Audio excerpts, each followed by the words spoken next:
ายเคยไปเที่ยววนครงงามขนาดได้พบสาวตาโตใจอ่อนหวานเมืองหลวงพระบางคือแดนสวรรค์งามทั้งผู้คนงามทั้งน้ำใจยามเดินหอดริมโขงยามแลง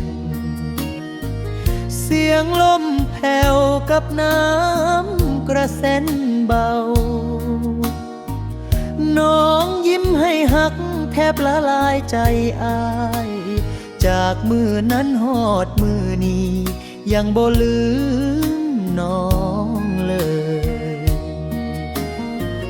คิดฮอดสาวหลวงพระบางเดลาเอ้ยบ่ฮู้ว่าเจ้ายังอยู่ดีบ่ยามแค้นเป่าเสียงลมหนาวพัดมาอ้ายคิดฮอดเจ้าทุกมื้อทุกคืนโอ้หลวงพระบางงามแท้โนเมืองเก่าทั้งวัดวาเฮืองพุทธศาสนาแต่ที่ฝังใจอ้ายคือรอยยิ้มนางฟ้าสาวหลวงพระบางผู้ในใจอ้ายบ่ลืมคิดฮอดสาวหลวงพระบางเดลาเอ้ย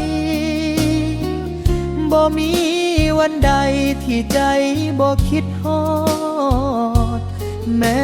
ทางไกลแต่ใจยังหักคือเก่าส่งสา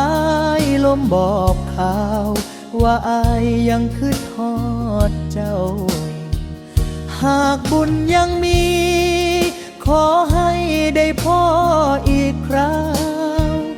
ให้ได้เห็นหน้าน้องสาวเมืองงามสาวหลวงพระบางผู้ในฝันของอา